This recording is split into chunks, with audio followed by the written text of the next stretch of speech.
If we're broadcasting, I'd like to welcome everybody to the fourth hearing of the Portfolio Committee number 3, Education Inquiry into Teacher Shortages in New South Wales. Before I commence, it's the custom of the Parliament to acknowledge the traditional owners, the Gadigal people of the Eora Nation, and I'd like to pay my respects to them and their elders past, present and emerging, and acknowledge any Indigenous people who might be in the audience or watching online, and thank them for their custodianship of our lands. Today we'll be hearing from the New South Wales Advocate for Children and Young People, as well as representatives from the New South Wales Department of Education. Before I commence, I'd like to make some brief comments about the procedures for today's hearing. Today's hearing is being broadcast live via the Parliament's website. A transcript of today's hearing will be placed on the committee's website when it becomes available. In accordance with the broadcasting guidelines, media representatives are reminded that they must take responsibility for what they publish about the committee's proceedings. While parliamentary privilege applies to what witnesses say giving evidence today, it does not apply to what witnesses may say outside of their evidence at the hearing. Therefore, I urge witnesses to be careful about the comments you may make to the media or others after you complete your evidence. Committee hearings are not intended to provide a forum for people to make adverse reflections about others under the protection of parliamentary privilege. In that regard, it's important that witnesses focus on the issues raised by the inquiry terms of reference and avoid naming individuals unnecessarily. All witnesses have a right to procedural fairness according to the Procedural Fairness Resolution adopted by the House in 2018. If witnesses are unable to answer a question today or want more time to respond, they can take the question on notice. Written answers to questions on notice have to be provided within 21 days.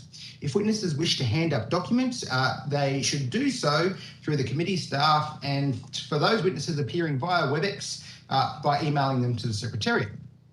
In terms of audibility for today's hearing, I remind both committee members and witnesses to speak into the microphone. For witnesses appearing remotely, please ensure your microphone is muted when you are not speaking. We have a number of witnesses in person and via video conference today, and it'll be helpful if committee members could identify who they are seeking to direct their questions to. And for those who have hearing difficulties and are present in the room, please note that the room is fitted with induction loops compatible with hearing aids that have telecall receivers.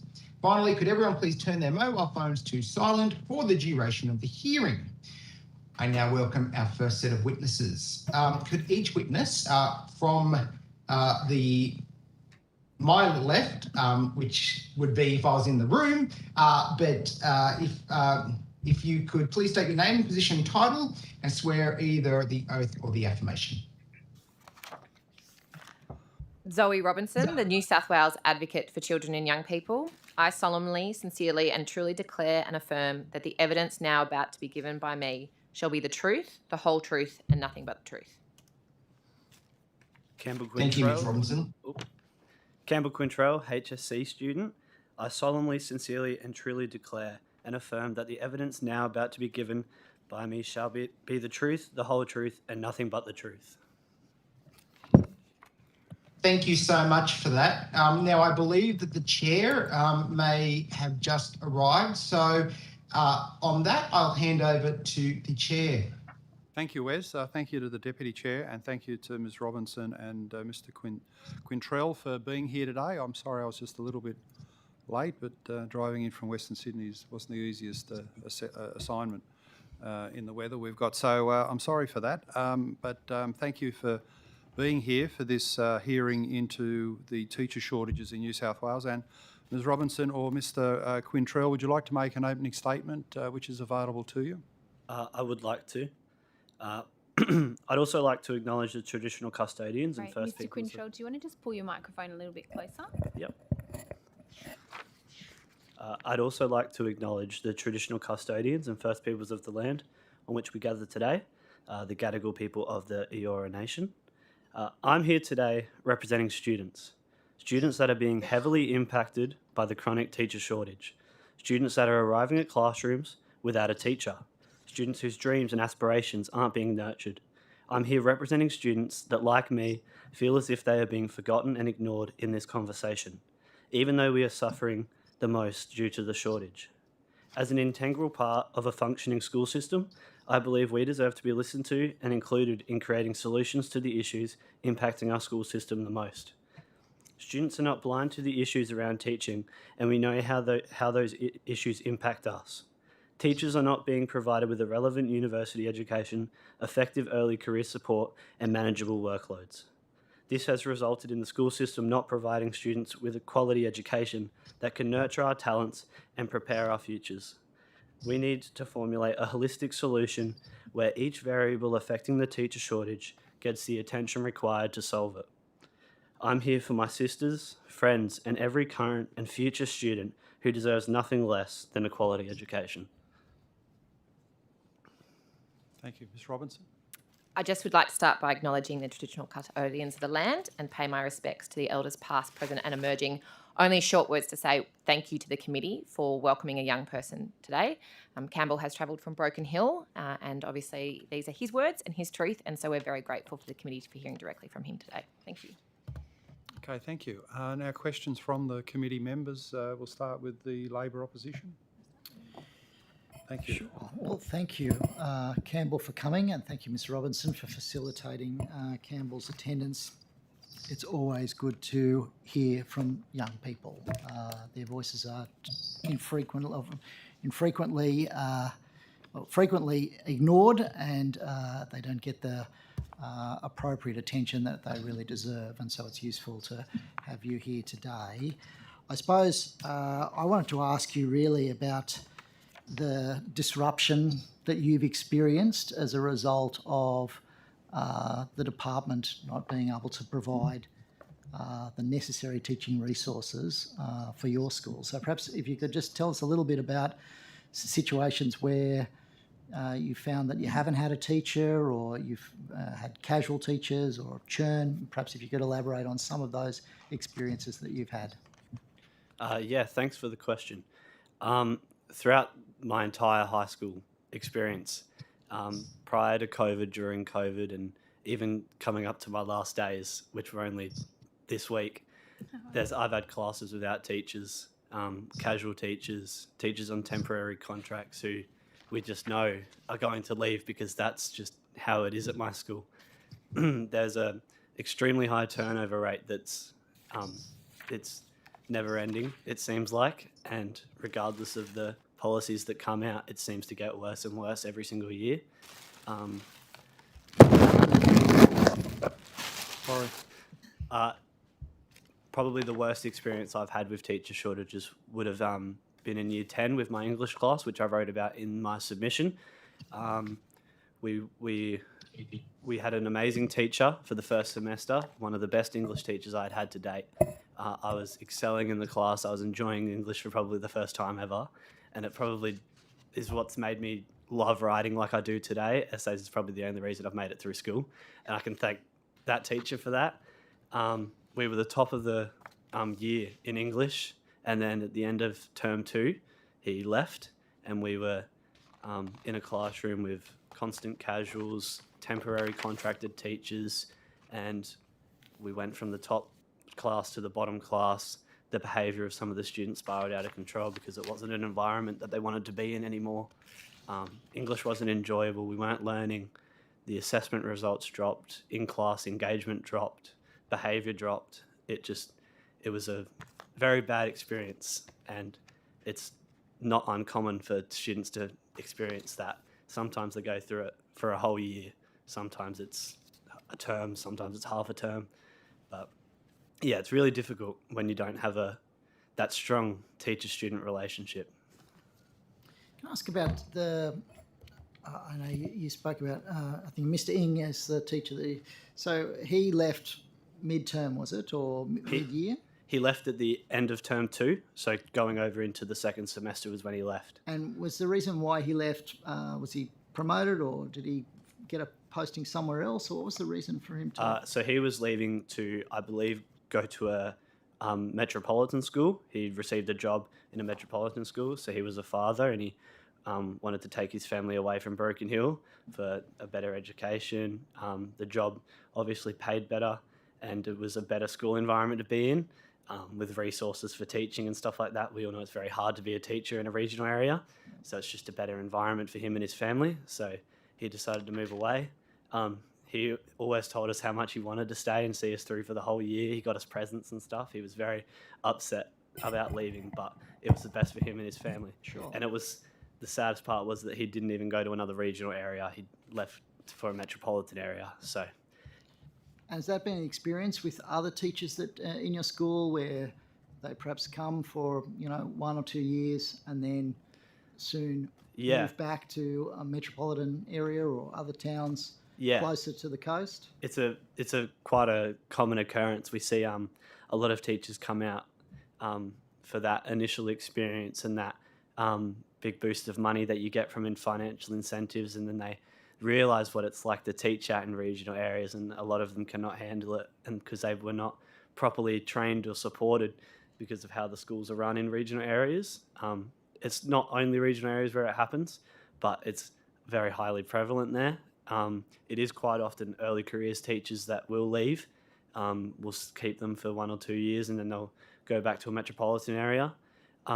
Luckily, recently we have had a few teachers that grew up in regional areas, so they understand what it's like. So those are the teachers that are more likely to stay, which is great. But yes, it is quite often that the newer teachers that'll come for 1 or 2 years and then go. I haven't seen a lot of mid-career teachers move out. We've had a couple, but they often come out for the high-paying jobs, so like head teacher or a principal role or something like that. So not the ground level teachers that we do really need. Yeah. So the teachers, is it fair to say that most of the teachers at your school are very early in their career and there's not a great depth of experienced teachers in the school? I would say for every faculty, so they would have about a 50-50 split between experienced and non-experienced teachers. And due to the high turnover rate, that's always the case, whether an experienced teacher leaves or not, or a new teacher leaves. There just always seems to be a 50-50 split between them. That's probably in every single faculty at our school. So I would say it's a large split, and I would also say that the experienced ones are the ones getting those higher level jobs that keeps them away from teaching the students because of the admin tasks they have to do and things like that. So the highest prevalence of teachers teaching students is early careers teachers that are still finding their feet and needing to be mentored and things like that. And due to how hard it is in a regional area, they are leaving, and there is a massive turnover rate. I want to ask you about one of the proposals that the department has in its teacher supply strategy is this idea of growing your own teachers. And I know in your submission you talk about the admission criteria for teaching and that issue. So can you perhaps give us your views around that particular idea and whether you think that's a viable solution in terms of trying to find locals in Broken Hill who want to take up teaching and who are going to be less likely to, end up leaving the area and moving to other schools, other locations. Yeah, so I believe with things such as school-based traineeships and similar types of programs, I think teaching should be a staple and available for those programs, because I believe, and I think the statistics show, that teachers aren't leaving because they struggle to teach the content of the subject. They're leaving because they can't handle classroom behaviour or the resources are tough and things like that, and the experience in a regional area is really hard. So I believe if students were put into that environment and they could learn how it is, and those programs were focused on how to be a teacher, not the content you were teaching, I think it would help and it would get them that experience, and they wouldn't be walking into a teaching job after a uni degree with no experience. And I think that we would find that it would retain teachers a lot better, and we'd probably have more teachers recruited because they wouldn't be scared of going into a teaching degree because of the unknown. SBATs are great. It gets a lot of people into nursing, other trades. I think it's a great pathway that a lot of students take, and it does help them choose a uni degree. So I think teaching should be available in a similar program that's viable. I believe it will help with retaining and recruitment. So. Okay, thank you. I might hand over to my colleague. Oh, I think Abigail has got her Abigail, hand up okay. online. Yeah, Ms. Boyd? Thank you very much. And thank you very much for coming along, Mr. Quintrell, and giving us your experience. I just want to ask you, when you talk with your friends and people in your grade and at your school, what is the impact of having seen teacher shortages and the stress of teachers on students' willingness to go into teaching themselves? Good question. I think there's a massive impact. I know that I would not want to be a teacher based on what I've seen. I don't believe that I would be able to deal with the lack of resources, because if I was going to be a teacher, I would be going out to a regional area.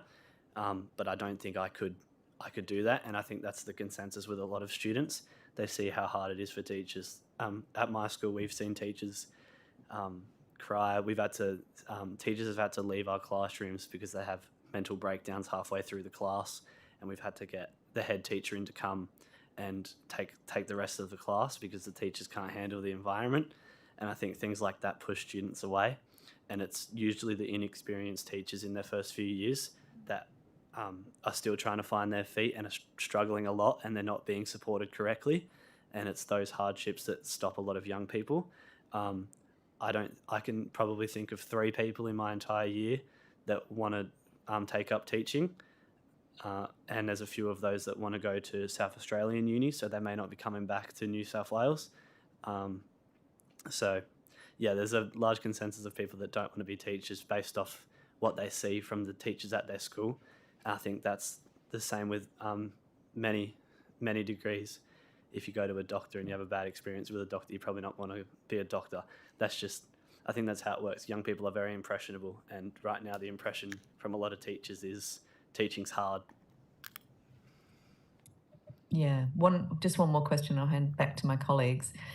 We have heard in a previous hearing that there's a lot of cases where a specialist teacher is off for whatever reason and cannot be replaced by another specialist teacher. What is the impact, particularly in your HSC years, when, for example, a science teacher isn't available and a teacher without that qualification has to take over? How often does it happen, and what's the impact? So I would say I've been quite lucky with HSC year. I haven't had too many experiences without a teacher, but I can recall on one experience in PE.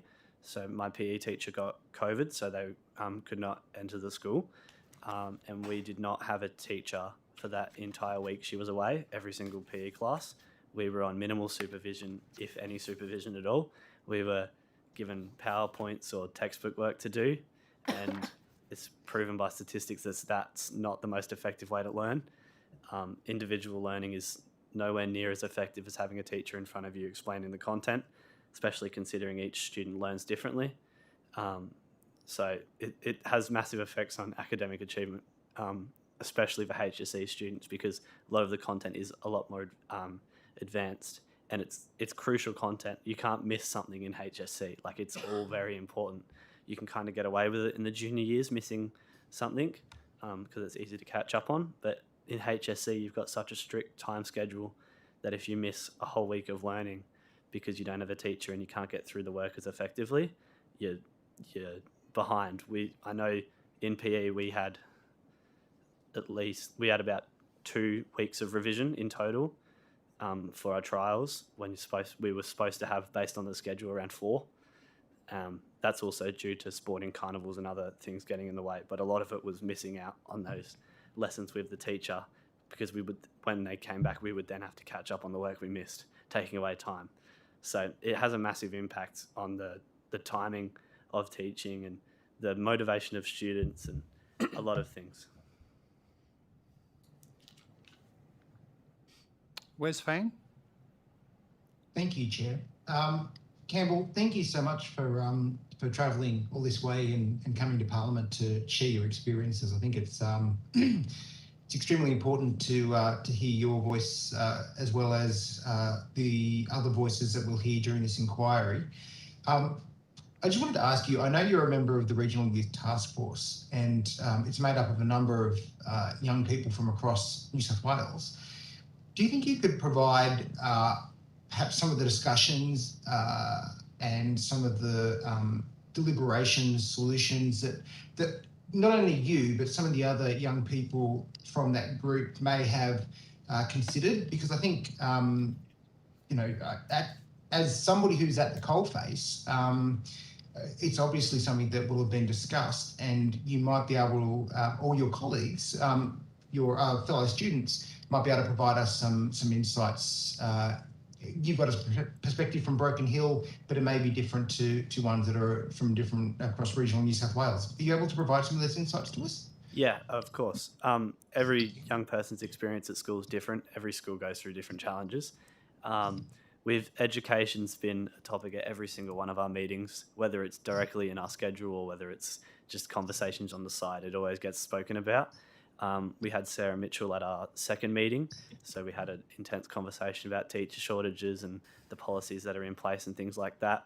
I think a lot of the conversations we've had has been comparisons to boarding schools. So some of the young people on the task force go to boarding schools, and they talk about the difference between their primary schools or their other, high schools that they went to in their regional area and the boarding school, and how some of the programs can be brought over from boarding schools into rural schools and how it could help them run more efficiently.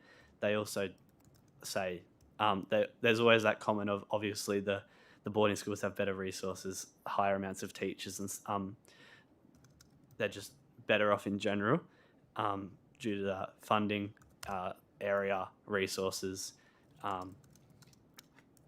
And I think the overarching consensus is there is a large issue with education in general, whether it's teacher shortages, academic, student engagement, all those types of things they're always spoken about. There's a lot of talk about well-being in schools.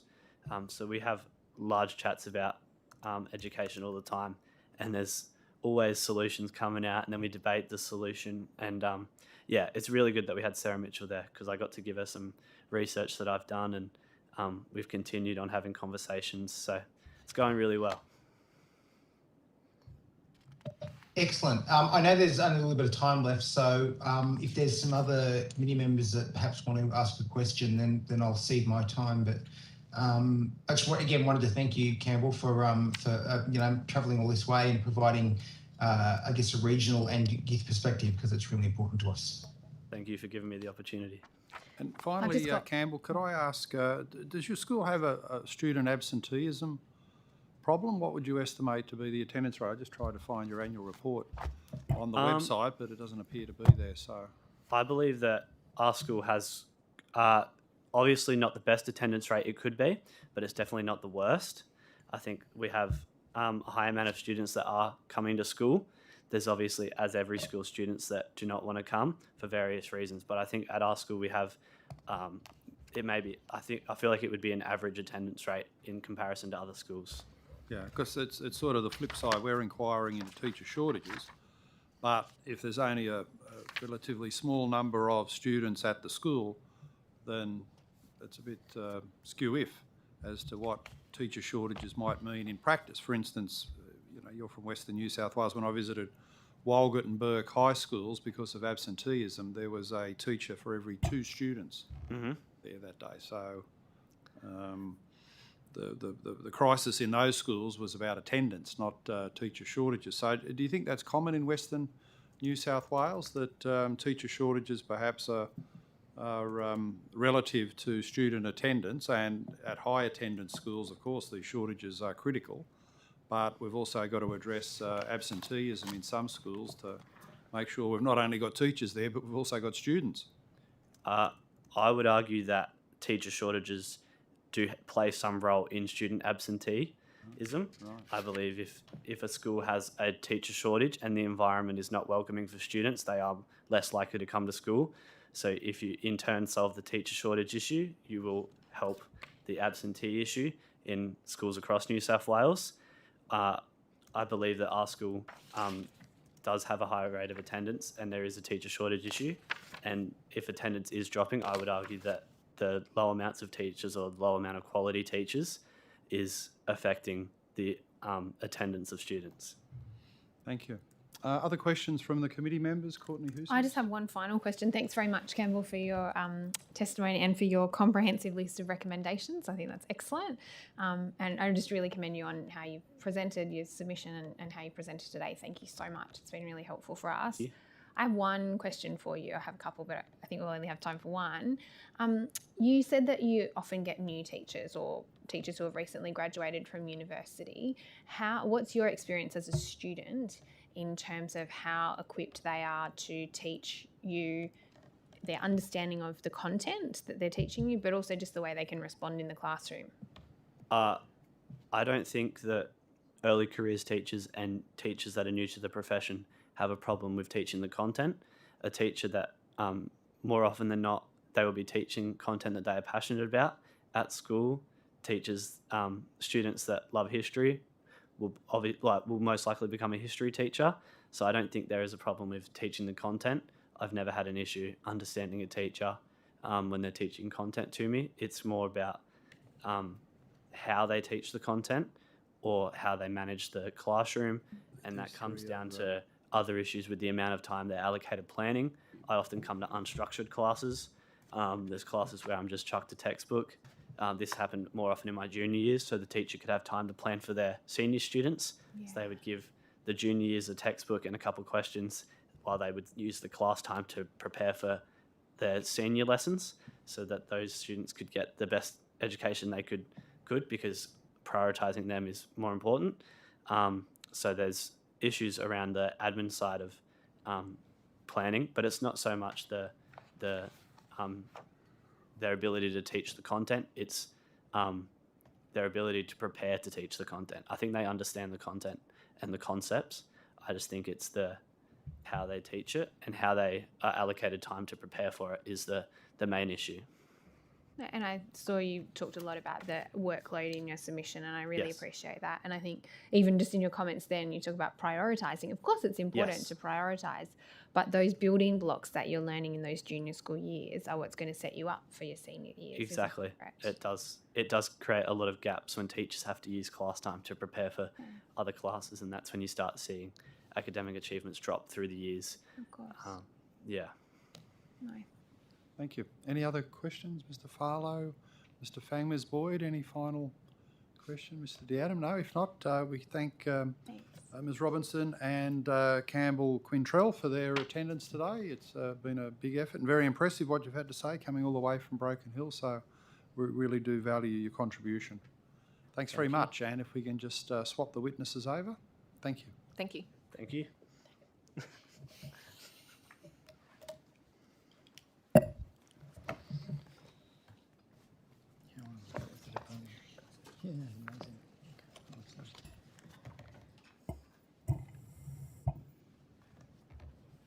We now welcome witnesses from the Department of Education. Chris Lamb, the Chief People Officer, our old mate Murat Dizdar, who's a veteran of these hearings, School Performance South, and Leanne Nixon, School Performance North.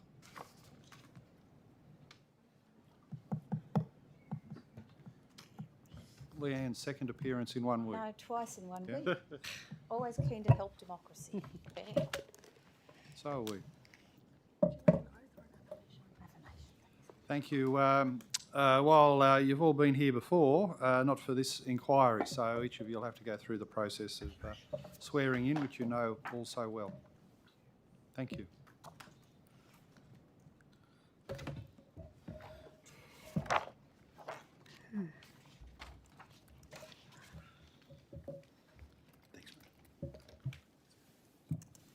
We'll start with Ms. Nixon, please. Leanne Nixon, Deputy Secretary, School Performance North. I solemnly, sincerely and truly declare and affirm that the evidence now about to be given by me shall be the truth, the whole truth and nothing but the truth. Chris Lamb, Acting Chief People Officer, Department of Education.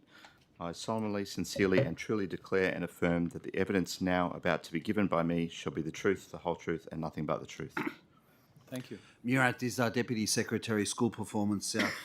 New South Wales Department of Education, I solemnly, sincerely and truly declare and affirm that the evidence now about to be given by me shall be the truth, the whole truth, and nothing but the truth. Thank you very much. And Mr Lamb, you're sitting in the middle, which is normally the driver's seat. So would you like to make an opening statement on behalf of the department, please? I would, Chair. Thank you. Thank you for the opportunity, and I'd like to acknowledge the traditional custodians of the land that we're meeting on today and pay my respects to elders past, present and emerging. So again, thank you for the opportunity to be here today and to make an opening statement.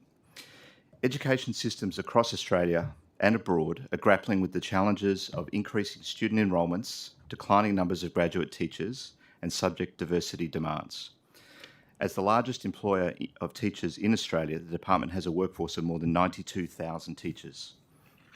Over the past 5 years, we've permanently filled, on average, more than 6,000 teaching roles each year. But the national challenge is real, and New South Wales is no different. It has and will continue to be a key priority for the department to increase the supply of teachers across our system. As outlined in our submission, the Department of Education's modelling indicates we have enough teachers to meet projected demand until at least 2025. But it also indicates, as we've discussed before, some specific pressure points in the system. For instance, supply is more constrained for certain subjects like mathematics and in some regional and rural locations, like we heard from Mr Quintrell. In some parts of the state, supply issues have been further exacerbated by the recent and unprecedented effects of catastrophic drought, fire and flooding. And this year in particular, influenza and other illnesses are circulating at high numbers through our communities and schools. And as outlined recently by the federal government, COVID-19 has compounded teacher shortages, creating an unprecedented challenge for the sector as well as in the wider community. And I'd really like for the committee to put the COVID absences in New South Wales schools in some perspective. In the first half of 2022, we've had 27,000 teachers advise us they had tested positive for COVID. And as you know, each time someone tests positive for COVID, that means they're required to take at least 5 days off work.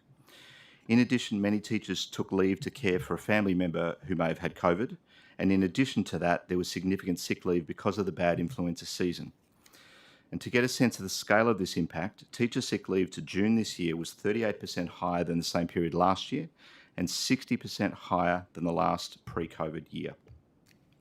Absences at these levels are just unprecedented. Similar absences are being felt across the economy in every workforce, education or otherwise. And we've heard from teachers on the ground that they have been struggling through this pandemic, and that is real. COVID absences this year in particular have created an extraordinary burden on our system and on every teacher and student. We appreciate that the lived experience of teacher shortages caused by COVID and other illnesses has been exceptionally difficult, especially this year. And I'd like to take this opportunity to thank our teachers for their incredible work and dedication in the face of this incredible challenge. So let me take just a couple of moments to outline a range of actions we've taken to help alleviate the immediate burden placed on teachers. We've been focused on supporting schools, with our staff working to bring experienced teachers back into the casual teaching workforce and supporting the rapid accreditation of graduate teachers. As of the 5th of September, over 4,200 accredited final year university students have been granted interim approval to teach, meaning they are immediately available for casual or temporary employment. We've made some of the department's non-school-based teaching service and corporate staff who are accredited to teach available to meet higher backfill demand in schools. And we've piloted a priority recruitment system in terms 2 and 3 this year to provide intensive recruitment support for 56 schools, filling over 146 permanent vacancies to August. But it's important to separate the immediate issues from the long-term structural issues. COVID aside, while we do have an adequate teacher supply to 2025, our modelling does show that beyond that, secondary teacher demand may be difficult to meet without targeted intervention. More money overall into all parts of the education system has driven up demand for teachers alongside enrolment growth.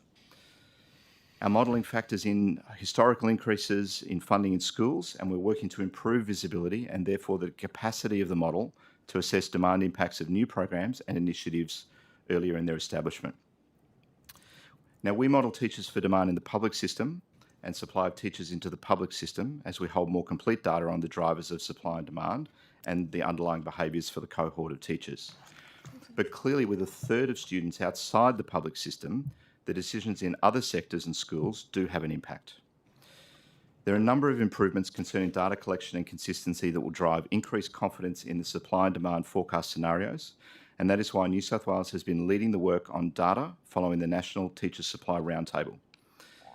These improvements are attempting to solve for inconsistent definitions on terms impacting what is actually collected, data sets where differing baselines and timing mean it's difficult to compare and correlate content, differing levels of granularity with collected data, and completeness of data across our schools and school types. Now, in terms of current priorities, competition across the global workforce for STEM skills is of course driving shortage of specialist teachers, and the long-standing difficulty of attracting teachers to some rural and remote schools does remain a challenge, despite a range of teacher attraction measures. The permanent teacher vacancy rate in our submission reflects high total teacher retention rates, as well as the recent uplift in funding for permanent teachers. Through recruitment and targeted action, already the New South Wales public school teaching workforce has been expanded by an additional 3,748 equivalent teachers, or FTE, since 2019. I'm pleased to report so far this year, we've had 3,268 first-time permanent teachers commence, which is already 364 more first-time permanent teachers than in the whole of 2021. But it's clear that even more targeted measures across the teacher life cycle, from the mentoring and support that early career teachers and teaching students need, through to the career opportunities and financial rewards that experienced teachers are seeking, are required. We need targeted intervention, and that's why the department developed the teacher supply strategy, which was launched in 2021. As we've discussed with the committee before, it's a long-term strategy to counter a long-term issue. It sits alongside the immediate actions I outlined a few moments ago and represents an integrated approach to addressing the teacher supply challenges we're facing. It's a 10-year plan, and we are in year one of implementing that 10-year plan. Its target is to increase net permanent teacher workforce by 3,700 teachers over the next 10 years. Initiatives are progressing well, with significant design and early implementation underway. The initiatives and their impact on teacher supply will be phased over the 10-year lifespan of the strategy because, as we know, it takes time to grow teachers. While we have had some challenges recruiting teachers from interstate and overseas, we're pleased with how our New South Wales-based initiatives are tracking. The initiatives will build on our regular initiatives such as partnering with universities to boost teacher supply, which have already resulted in record numbers of teachers appointed to the New South Wales public school system. This is an evidence-based strategic plan to align teacher supply to projected demand through to 2022. And just finally, on the national approach, we're very pleased to see that the New South Wales strategy is now the backbone of national policy discussions around teacher workforce. It reinforces that we are focused on the right things. Of course, we'll continue to work with our state, territory and Commonwealth colleagues to address the teacher supply issues that all Australian jurisdictions, and indeed jurisdictions the world over, are facing. We welcome the opportunity to explore recommendations and new initiatives that might come out of the National Forum, as well as those from this inquiry, because we are absolutely committed to addressing teacher supply issues. Thank you. Thank you very much. We now turn to questions from committee members, starting with the Labor opposition. Yeah, for me to go. Okay, thank you for your attendance today. So, in your submission and in your opening statement, you made the comment that you believe that the supply is adequate to meet projected demand until 2025. That's correct, isn't it? With the exception of some subject-specific areas, such as STEM, and in regional and remote locations, yes. Sorry, so is it your submission that there's not a problem, that actually it's all in hand, or that there is a problem and we need to take action? I wouldn't want the committee to think for one moment that we don't believe that addressing teacher shortages is an important issue. We absolutely do. What we're saying is that our modelling projects that outside of some subject-specific areas and some rural and remote locations, that between now and 2025, we actually have a good supply of teachers. But this is a 10-year strategy, and what we're focusing on is the teacher supply and demand issues between now and 2032. Okay, so can I ask about the modelling? So has that been done within the department, or is that commissioned work? So the modelling has been done within the department. There is also national modelling that has been done, and various other organisations have prepared their own modelling, but we have done our own modelling, yes. So have you got your submission in front of you? I do, yes. Can I take you to page 1 of the data attachment that was provided? And there's a table on page 1. So just let me find the attachments. Page 48.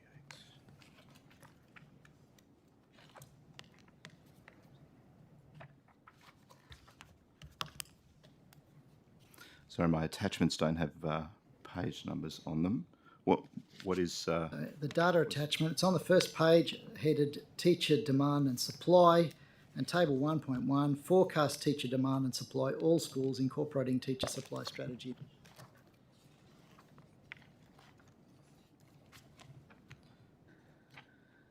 Yes, I have it. So the first question I have for you is the demand side numbers for 2021 and 2022.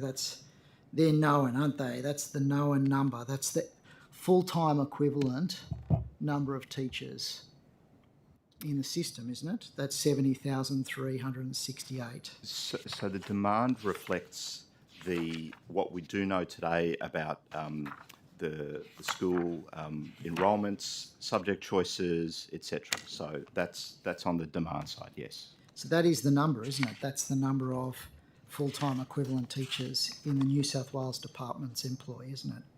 No, that is a demand number. So that says based on the enrolments that we have and based on the subject splits that we have, etc., that is the demand for teachers.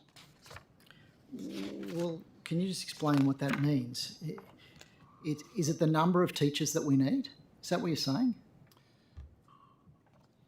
I'm saying that it is the baseline number of teachers that we would need in the system based on the enrolments that we have, the subject splits that we have, etc. But it's the 2021 and 2022 numbers. So either we've got enough teachers for this year, 2022. Mm-hmm. So that number is the number of teachers that we currently have, and we say that meets the demand.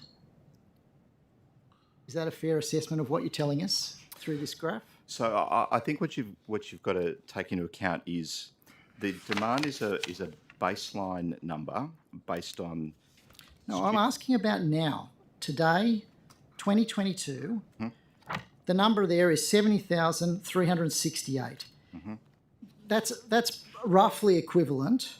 Well, it's as far as I can just find the relevant section because I think it's repeated somewhere else. So, Mr.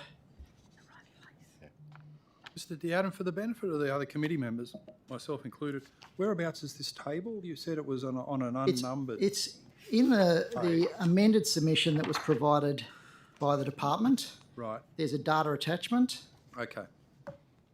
And it's on page 1. It's table 1.1. Got it. Yep. Got it. Mm-hmm. So that number is the number of teachers that we have at the moment.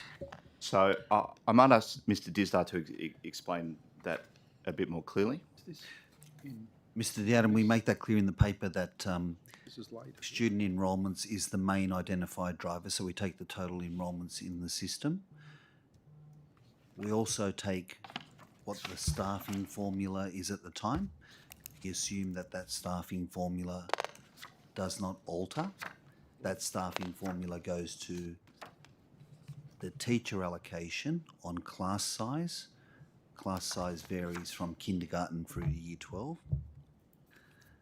So that number that you're referring to of 70,108 in 2021 would be the number based on student enrolments, staffing formula, class size policy, none of that altering. And it also is based on a perfect scenario of every class size being exactly matched in every school to the number of teachers. Now, clearly, we don't operate in a perfect system, So there needs to be some flexibility built into the system to Let me allow for that. just try and bring this together. So on page 13 of your submission, you talk about the vaccination status of teaching staff.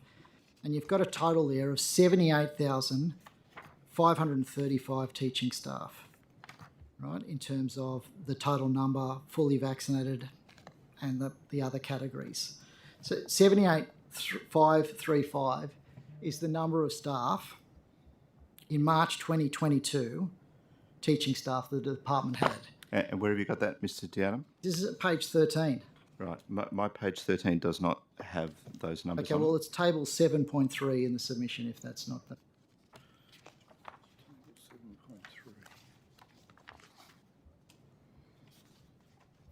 Are you in the appendices, Mr. Diadam, or back Yeah, in the that appendix. Oh, okay. The Sorry. data attachment that was an appendix to the amended submission.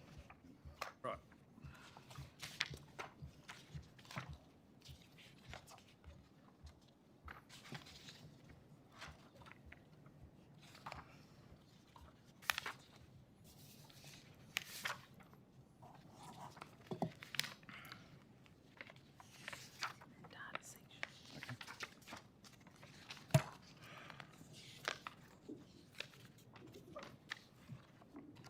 Okay, I have that now. So you're telling us in that table, 7.3, that you've got 78,535 teachers, but you're projecting a demand for 2022 of 70,000. So that figure's already wrong, isn't it?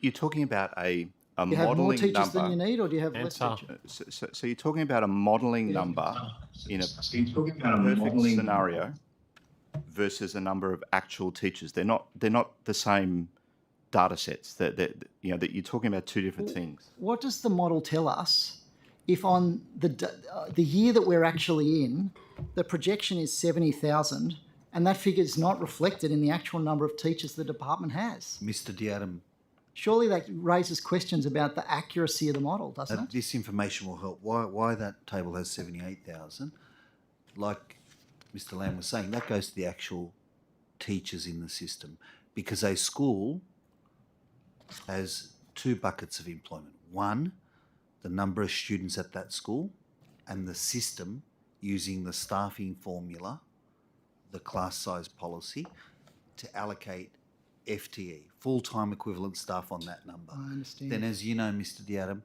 with the school budget allocation report, with the 9th year of additionality of funding for the loadings, the equity loadings, low-level adjustment for disability, You're going to need more SES, teachers, aren't you?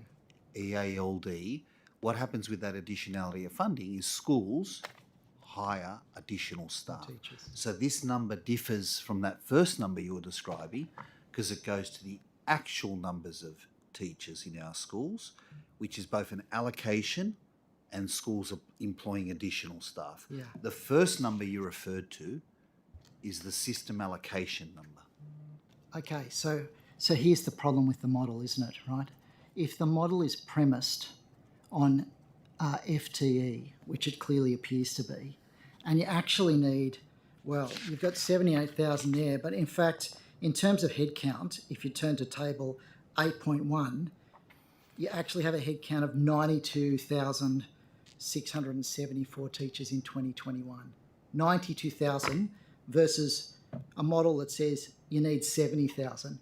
You actually need 92,000 actual teachers, not FTE, actual teachers. Isn't that correct? So I see where you're trying to draw those parallels, Mr. Diadam, but a full-time equivalent number will always, in any organisation, in any system, be different to a headcount number, and one that they don't equate because... I understand No, how please FTE let me finish. Because what you're trying to do is suggest that, you probably need 20,000 more if the headcount is 92. But in any school, at any time, circumstances can change and you have more people working part-time or more people working full-time, or that mix in your workforce. So doing a model based on FTE is the most accurate way to do that. Now, might be staffed in a perfect world by the exact number of people in the model who are all working full-time, or it might be staffed with twice that many people who are all working half the number of hours, or something in between. And that's the way it's staffed. So where I'm headed here is actually, I disagree with you. The FTE is the wrong way to set up the model, because you don't need full-time equivalent, you need actual people. So I want to also just raise the issue around the supply number that you've provided. Now, the supply number is based on commencement and completions. That's correct, isn't it? So which page are you referring to here, Mr. On Young? that first page, just above the table 1.1, you say, so future ITE completions may not reflect a historical average as the model is rolled forward. T+4 reflects the latest actual ITE commencement and completion rates.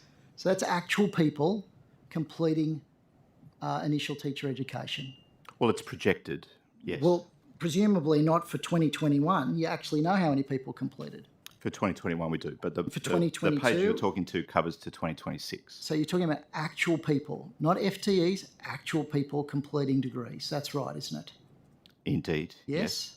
So if you're projecting that you're relying on actual completions, how does that work when a significant proportion of those completions won't go into the New South Wales Department of Education, they'll go into other sectors? So that number's already going to be chopped down substantially, because you're going to lose a proportion of those to other sectors. And Why isn't that reflected in the model? And that is factored into the model. We don't for one moment presume that every teacher who graduates from a teaching degree in New South Wales is going to enter the public system. So that 85,000, No. that's unexplained in the information that's provided in the table. If there are specific questions you have, I'm very happy to explain them in more detail on notice. But it is a model. I think the difference between full-time employment and headcount is really important, because if you've got a job open, right, that's one FTE, you might fill that with one person, you might fill that with two people. The two people might work the same number of hours each. It might be split 0.7, 0.3. You can't make that assumption before you actually get into the recruitment process. So the only way we can model, as in what's the core requirement going to be, is FTE. Now, of course, when it gets into recruitment, the reality is that might be filled by one person or two people in a mix. But you've got to understand the FTE requirement, because you don't know how each role is going to be filled. Surely, Mr. Lamb, you can model, because you've got historical data in terms of how many actual teachers you needed in the system. And you can project that while you might have an FTE at one number, the actual number of headcount will have some relationship. And so you should be able to model that. Yeah. And you will find that all of those considerations are reflected in the model. As I said, I'm very happy to explain how the modelling works in more detail for you, if that's helpful. So if you're saying that the numbers in terms of supply takes into account the proportionate take of the Department of Education versus other sectors, what is the total supply number then? I don't have that in front of me. What's the base year for the model, please? Again, It's 2020, is it? Yeah, happy to check that for you on notice, but my understanding is that it's the year before this table starts, yes. Can I ask about, perhaps Ms Nixon or Mr Disdar, is it not the aspiration of the department to have a qualified teacher in front of every class all the time? Yes, it is. It is. So can I ask, if that's the case, why would you not want to know? Well, no, let me reframe that. Is it fair to say then that when that doesn't occur, that's a problem? If that's your aspiration, to have a qualified teacher in front of every class all the time, is it not a problem if that's not achieved? Well, not only is it an aspiration, having a qualified teacher in front of every class is the only way that teaching and learning can occur in a class. You need a qualified so teacher. it is a problem, isn't it? We have said to this committee in budget estimates when we've been asked about merged and minimal supervision that they're not optimal circumstances. The optimal circumstance is to have the classroom teacher, like we just heard from our young person here in Campbell Quintrell, for continuity of teaching and learning. The optimal is to have the teacher in front of the class. That's not feasible or possible on every occasion. There'll be sick leave. You'll concede that when it doesn't happen, that's a problem. Let me answer. You'll have the teacher, full-time equivalent, allocated to the school. There'll be instances where the teacher is ill and cannot attend. That's not ideal. What I'm asking. I'm asking whether you concede that it is a problem if you don't achieve that aspiration. Well, whether there's reasons why it hasn't happened, and I can fully understand that there are circumstances that arise in a maths system where this is not going to be achieved. And let me where finish. It doesn't happen, and that's a problem, isn't it? In a situation like that, the school looks for casual or temporary cover for that class. That's a qualified teacher that goes in front of that class. Sometimes. That's a qualified teacher that goes in front of that class. That's not the class teacher. It's not ideal. From a student perspective, it is always ideal to have your allocated teacher for continuity of teaching and learning, but it's not feasible or possible outside of COVID or within COVID. And the impacts of COVID, as Mr. Lamb indicated in his submission, have been quite profound. We've had upwards of 60% higher absenteeism in the workforce inside the school gates. Of course that's going to have an impact. Surely you would then concede that, you would accept that prior to COVID, there were collapsed classes, merged classes, minimal supervision. It occurred in the system before COVID. Yeah. Yes? Yeah, and I've said this to the committee before. On merged classes, please do not jump to the presumption that it's not ideal teaching and learning. You can have a merged class where 2 Year 11 economics teachers, timetabled at the same time, present on duty, put their class together, because you might have one teacher that's inexperienced, one teacher that's experienced, to lead that class. But Mr. Disdar, you don't know whether that's the case or whether it is the case that you actually don't have enough teachers because you're not even collecting the data, are you? Well, let me finish, and I'm happy to come to that as well. So please don't jump to the presumption that merged class does not mean that optimal continuity of teaching and learning doesn't happen. Sometimes that merged class is needed because of staff absenteeism, because of sick leave, because another staff member is on an excursion or an activity, because the school has been unable to source a casual at the last minute. It can happen. Not ideal, but still a qualified teacher in front of that combined class delivering continuity of teaching and learning. What's not optimal is minimal supervision. And that is a last resort in our experience for schools, where a school cannot source a casual or temporary teacher for a class or classes and provides self-directed learning, maintains their duty of care by supervision, but it's not teacher-directed learning. It's not ideal.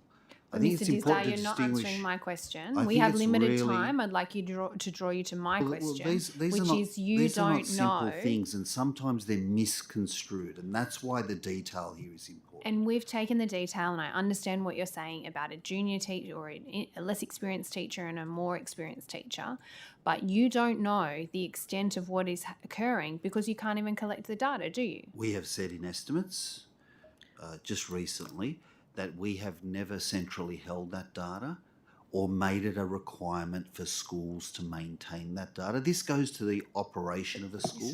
It goes back to when I was principal in the system. It wasn't asked of me. Principals and their teams concentrate on the running of their school. This is not a data point that they want to be tied up in trying to collect, and nor does the system indicate that they collect it centrally. And the minister made it clear that she won't be asking for that data to be collected centrally. Mr. Disdar, if it is our aspiration to have a qualified teacher in front of every class, and you're not actually achieving that, surely you would concede that the department has an interest in knowing where and when this is happening and at what frequency. Surely you must want to know that if you want to meet your aspiration to have a classroom that is covered by a qualified teacher all the time. I don't quite concur with your premise. I concur that it's both an aspiration and a requirement to have a qualified teacher in front of a classroom. That's the mandatory requirement.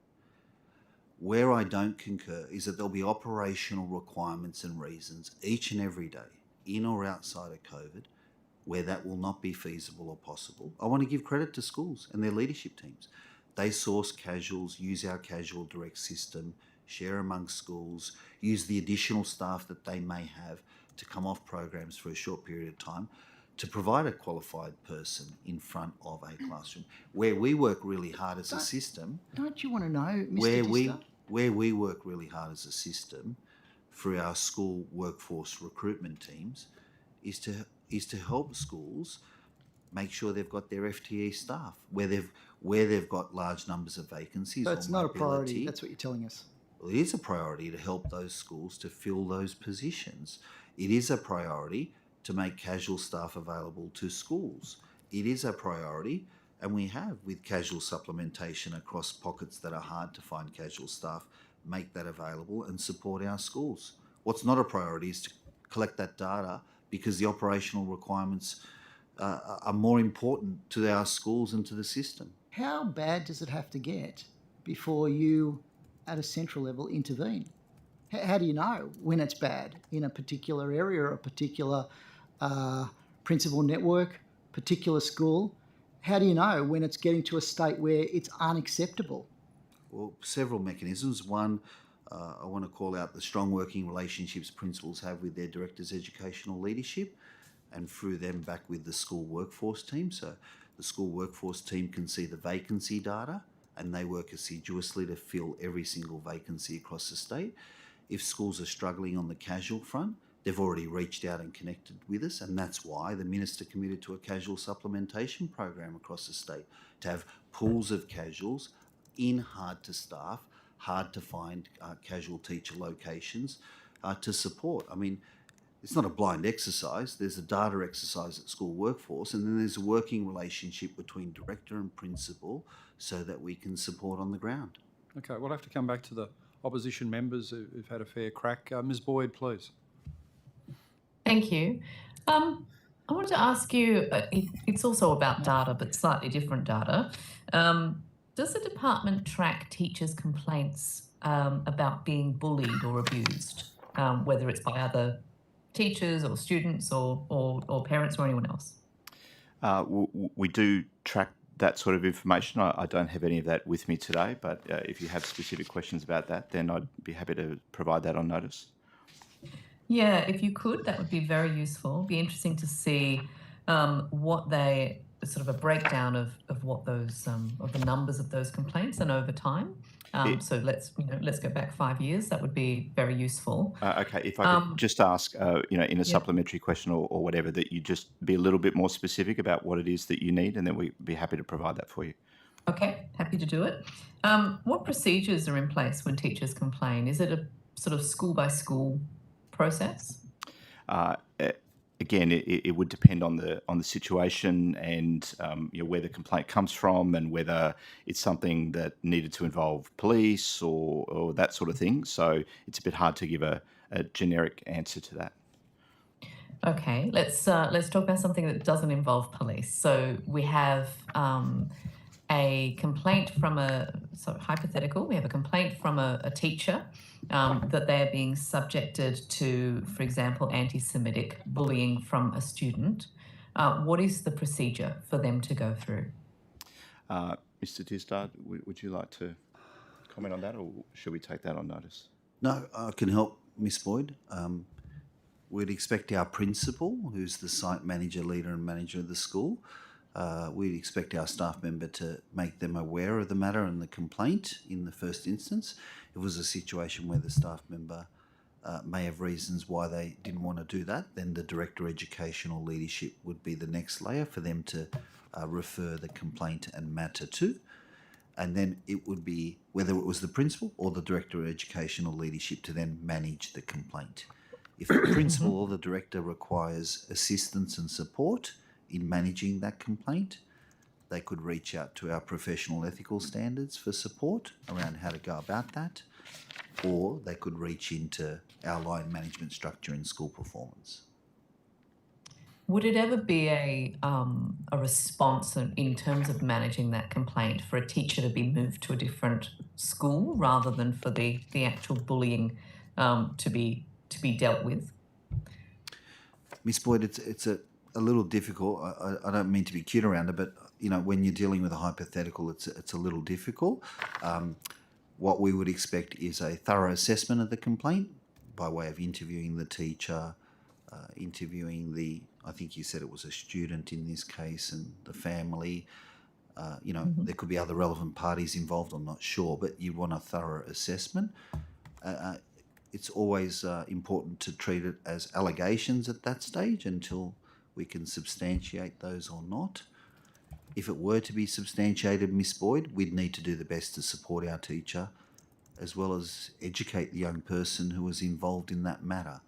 I don't want to be preemptive of what an outcome may look like because, it would vary from circumstance to circumstance. It might involve a mediation, conciliation. It might involve, extra layers of support for the young person or the teacher. So it could lead to a variety of outcomes. If you've got a specific case you want us to look at, we'd be happy to take it offline and deal with it in a confidential manner. Understood. Does the department do any kind of exit interviews with teachers who are leaving the profession to find out what their motivations are for leaving? It's a really great question. Our first front line is our principal and our school and the leadership team. It's my working experience that, a principal who's confronted with a staff member resigning, leaving the entire public education system would want to meet with them and find out why, That's a really could be a variety. deceptive or misleading sort of answer. The question was about, do you conduct exit interviews? And you talked about a hypothetical. It's a pretty straightforward question, Mr. Disler. Do you, as a system, do exit interviews? Yes or no? First of all, I don't concur that I'm misleading at all. I was saying if a staff member's leaving a school, resigning from the system, some principals may not.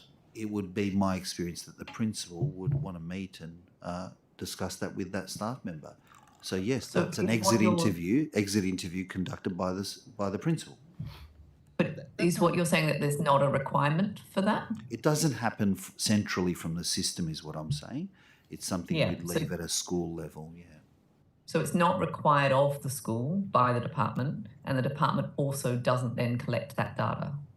We certainly don't do those centrally, the exit interviews that you're referring. We leave that down to the local level. So how then can you get a proper understanding of why people might be leaving the profession? Yeah, did you just say you don't collect centrally the exit data information? No, we don't, and we don't conduct it ourselves. You don't even know That whether the interviews are negligent held. of a major employer in New South Wales that you've got no central database on why people are leaving the system? I just would have thought that's a normal starting point, an intelligent starting point for dealing with possible teacher shortages. In many collect it? No, in many organisations that implement exit interview processes, they do so when they identify that they have an issue around increased staff turnover. We actually have an extremely low staff resignation rate, well below 3%. Many organisations would experience a resignation rate 10% or more. So it's not a data set that is telling us as a department that we have a particular issue that we need to address, and therefore the decision, as Mr. Disdar said, has been to leave that at a school level rather than implement some kind of centrally managed administrative process to report on it. Well, you've submitted data here that the resignation rate of teachers in their first 5 years of teaching in 2021 was 11.6%. So wouldn't you want to know for that cohort? I mean, these are new teachers, people who dedicated themselves out of school to doing initial teacher education, and more than 1 in 10 are leaving within their first 5 years. Wouldn't you want to know why? And certainly the resignation rate in the first 5 years is higher than we would like it to be. And as Mr. Dizdar said, that's information that the schools manage and collect. I take the suggestion that it could be a good idea to look at that centrally. That's something we're certainly willing to consider. Because you could imagine that, sorry, just one final question then. You could imagine that there could be certain schools that wouldn't want to collect that data because that data might not look, make their school look good, given the pressures that a lot of principals are already under. There could be real incentive for them not to share that information with you. Has that not been a risk that the department has thought was worth managing? Well, as Mr. Dizdar said, it's a risk that we manage, but we manage it at the local level. It doesn't sound like you're managing it if you're not taking into account the incentives that and the pressures that schools are under that might cause them to not willingly give you that information. Well, and I think just to address that a bit further, Ms. Boyd, in a system that has a very low resignation rate, first of all, you've got to put the appropriate controls in place to deal with the issues that you're having.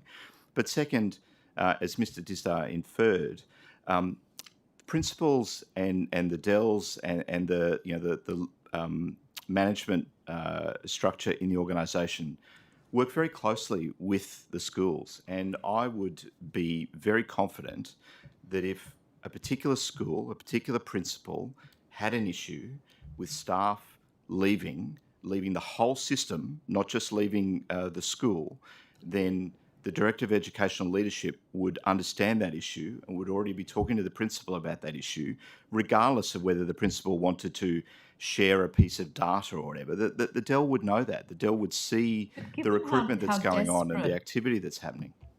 Given how desperate we are to retain these teachers, even if there was just one teacher that had resigned because, for example, they felt bullied and it wasn't dealt with properly, wouldn't the department want to know? Well, and again, I'm very confident that we have processes in place that if a staff member feels that they're being bullied, that they can raise those. They can raise those if they're not comfortable raising them within the school. They can raise them with their DEL. They can contact our professional ethical standards group directly, and we have instances where those contacts occur. So I don't think that we are kind of not acknowledging that people need to have a path to raise those issues. I think we're saying that they do have paths to raise those issues, and they do use those paths to raise issues. It is extraordinary, though, isn't it, that you've got, sorry, just one last one. It is extraordinary that you have a situation where we're so concerned about teacher shortages, where we're so concerned about both retention and attraction into teaching, where the department hasn't taken that very basic step of doing exit interviews to find out why people are leaving the profession. Well, as Mr. Dizdar said, it's not that we don't do exit interviews, it's that those conversations are happening at a local level. And the department doesn't do exit interviews. And managing those through the DELs and the management structure. And as I said, the most important data I think we have here is that we have an extremely low resignation rate. That, but that's actually not right. That's not right, is it? Because a third of your workforce, you don't count them, you don't engage in terms of any kind of measure of the reasons or the basis for their exits. Casuals. A third of your workforce. Well, a casual doesn't, they're not employed in a way that they resign. So there would be no so you wouldn't know. Trigger to do They might be working in the department for 5 years as a casual, but you would have no idea if they left or the reasons why. None. And that's a third of your workforce. So how can you say so confidently that you don't have a resignation problem? How can you say that? You can't. A third of your workforce you don't even measure. I can say that as every organisation that I've ever worked for does, your attrition rate measures the number of permanent staff who leave the organisation. Casual employees are employed in different ways, in different circumstances, in different reasons. Casual employees, sometimes they're working casually while they're studying. Sometimes they're working casually for other reasons. And you know, they might finish that study and then go on to permanent employment. Many of our casuals, Mr. Dowdham, I think it's important to point out, actually they leave casual teaching because they become temporary or permanent teachers in our system. So I don't think it's an accurate representation. Yeah, Mr. Lamb, if I can, 27,000 teachers yeah, are if I can- temporary. 27,000. Yep. You don't measure them.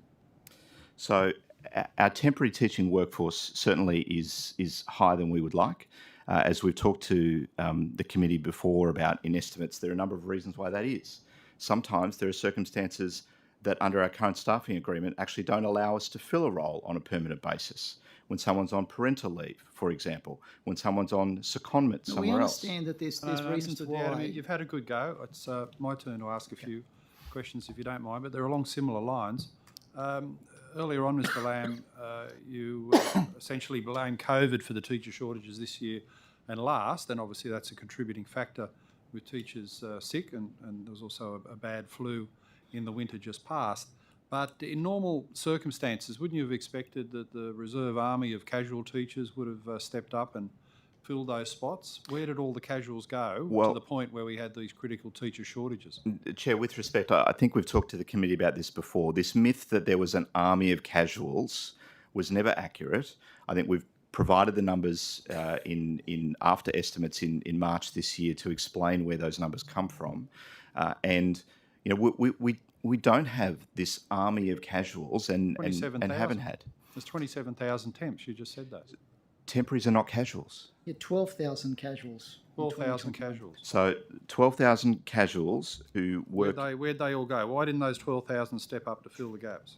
So many of them did. Many of them did. But of course, in the last 2 years, many of them have had COVID, or many of them have had periods where they perhaps were doing other things. How many did come in and fill the gaps in schools of the 12,000?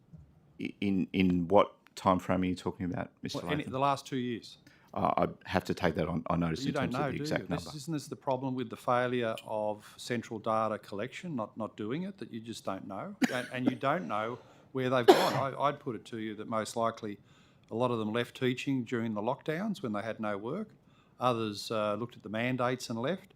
And a third reason is that it seems that a proportion of them have gone on to be post-COVID tutors, a new department initiative. So aren't they three valid reasons why the Reserve Army just didn't present and we had the teacher shortages? So we did, of course, have many casuals who did work. We also supplemented those, as I said in my opening statement. How many with, casuals work? I also said in my statement the number of additional final year university students who were granted interim approval to teach. I think that number was over 4,000.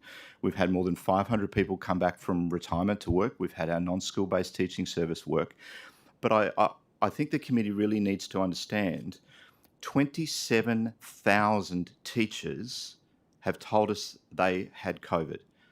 Each one of them is required to take a minimum of 5 days sick leave. Some of them have to take additional leave when they're caring for family members who have COVID, and we had a big flu season. At a baseline number there, that's at least 130,000 sick days. I don't know of any system in any organisation, in any sector in the world that would not feel an impact when you have that much sick leave. Well, in years gone by, you would have mobilised your 12,000 casuals to fill most, if not all of those gaps. And we did. But Mr. Lamb, how can you be a chief people officer without data about your people?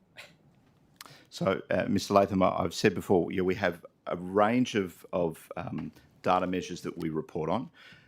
Clearly, we don't report You don't know how many on casuals every stepped into aspect teaching. of every piece of information in the sector. You don't know why teachers are leaving. You've got no central data collection on the exit interviews. Aren't you a product of the cultural hangover of local schools, local decisions, the most disastrous policy in the history of Western education, whereby your attitude and that of the department still to this day, after failure after failure after failure, including on workforce, and on Monday we looked at work health and safety at one school, where your attitude is, and you articulated it earlier on, that the principals are there to sort it out with the Dells. Well, what if the principals get it hopelessly wrong, like the one at Castle Hill on work work health and safety? What if the principals get it hopelessly wrong on the learning programs needed and they fail year after year after year, and we have those schools in New South Wales? What if the principals get it wrong on their own workforce management and they've got a large set of exits out of the system and nobody knows that the principal is the reason why these teachers are leaving? So I think principals are a key leadership role in our system.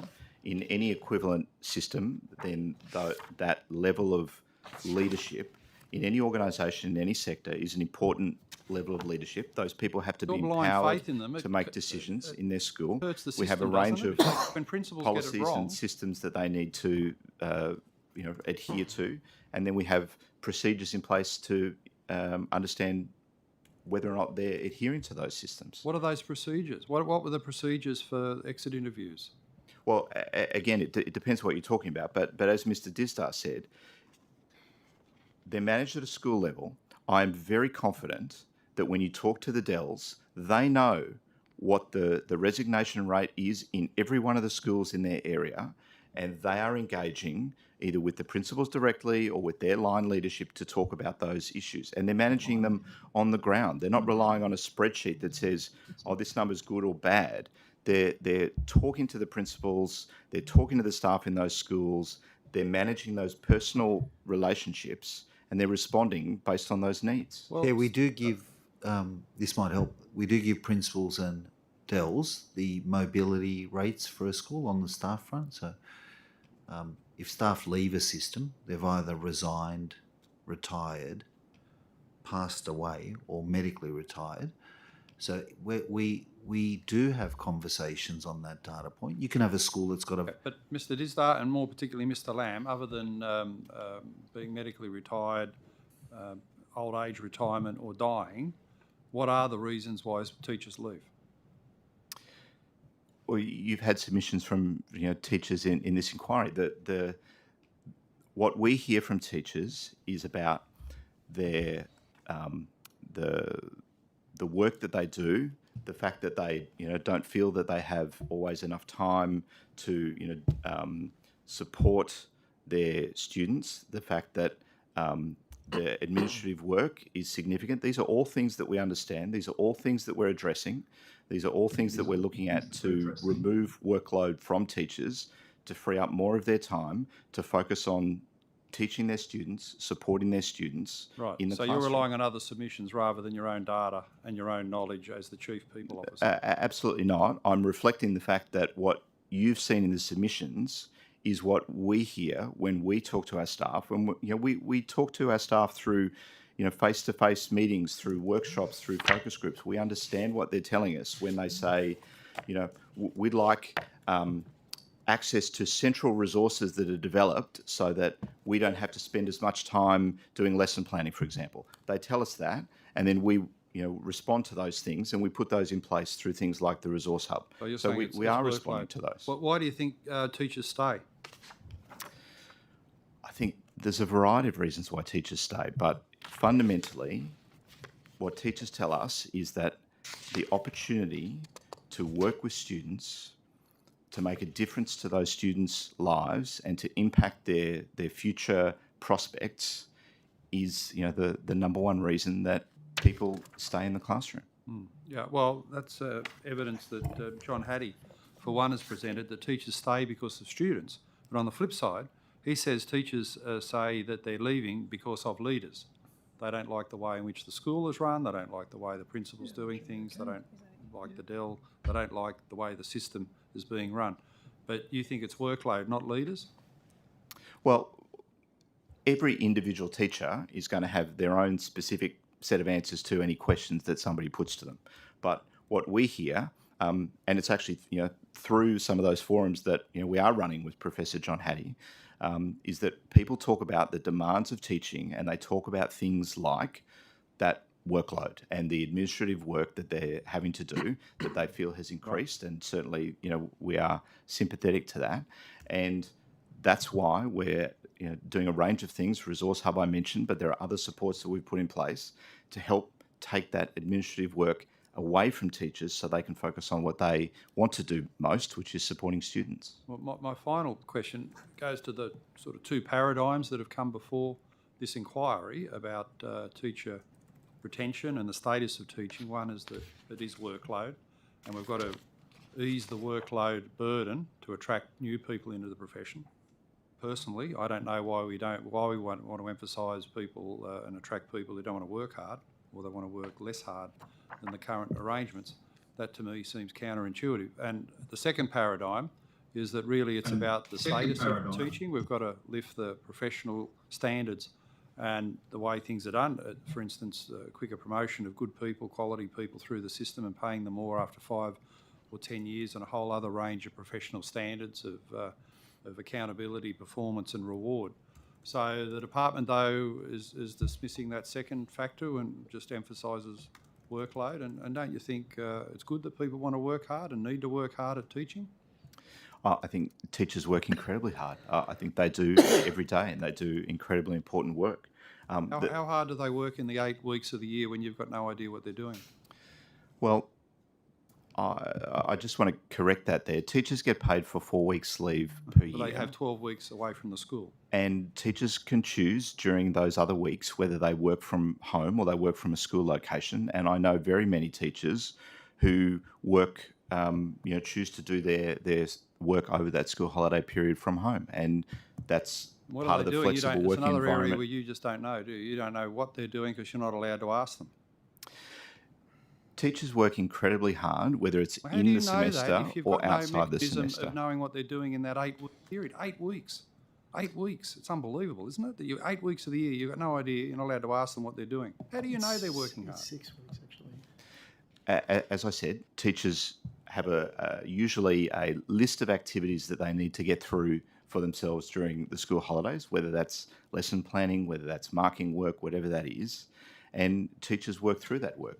They do that in a way that allows them more flexibility over that holiday period to do that from home, just as very many people in the corporate world are now doing more of their work remotely. It doesn't mean that people aren't working hard. In fact, most of the research I've seen suggests that people work harder from home than they often do in the office. You must be a born optimist and very naive, I'm afraid, my friend. Mr. Fang.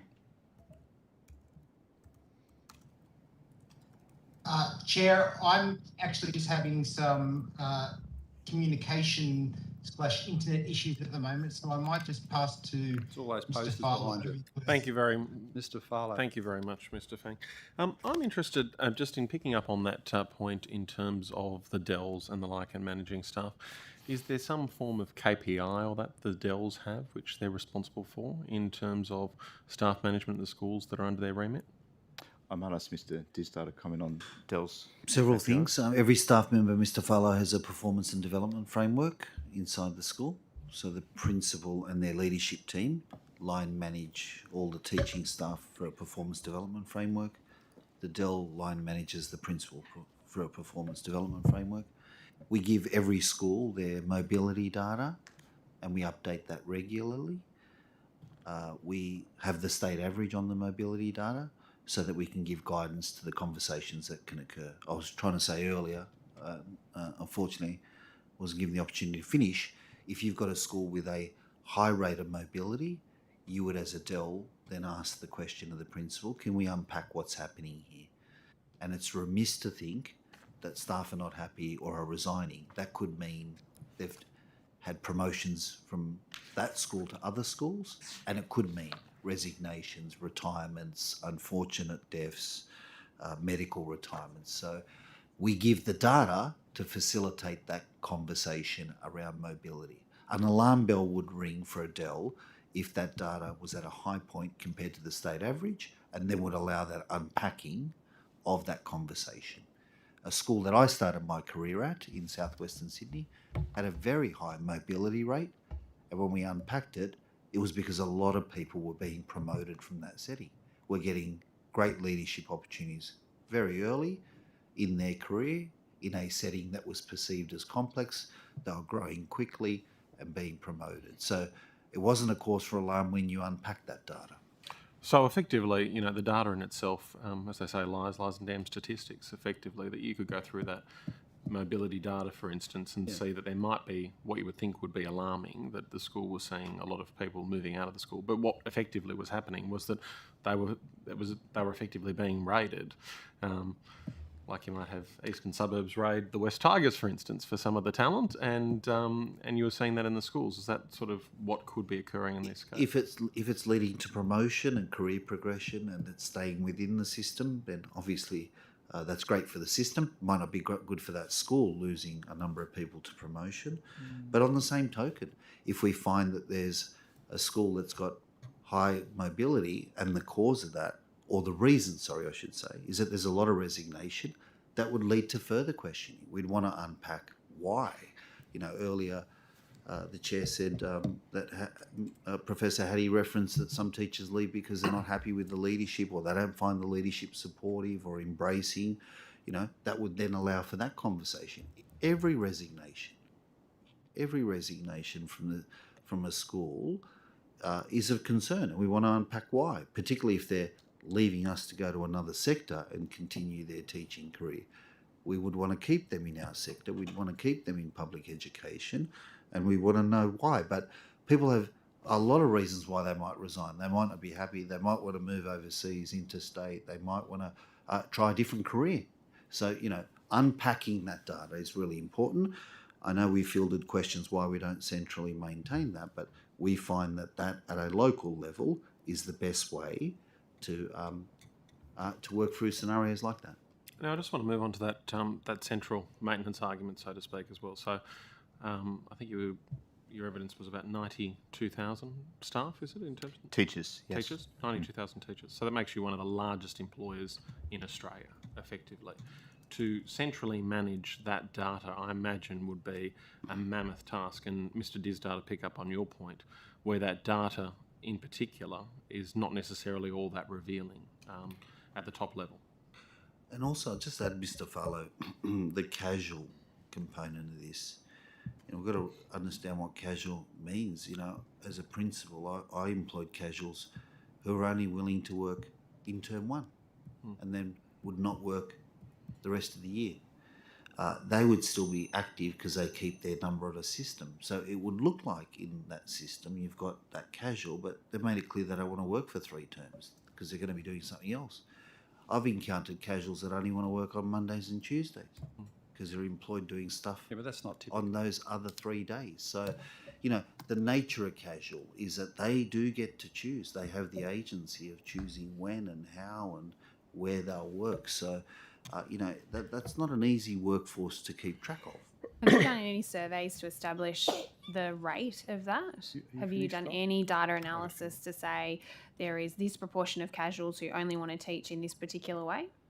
Well, happy to take it on notice, but we do have payroll data that could tell us, what a individual's pattern of employment looks like and overall what that might look like. Okay, So, but that's looking at the demand side, at the supply side. That's not looking at what the teachers themselves would actually like to do. You've done no analysis. You can sit here, Mr. Disdar, and I respect your experience as an educator and I respect your experience as a principal, and I understand that informs you, but you have no data, actual hard data analysis to say these casual teachers choose to work in this way. The Department of Education, despite being such an enormous employer of teachers, does not have data to say casual teachers would prefer to work like this or temporary teachers would prefer to work like this. We, in this inquiry, have received evidence that there has been a 70% increase in temporary teaching, and you have done no analysis as a Department of Education on whether you have teachers who would actually prefer to have more permanent positions, have you? Can I just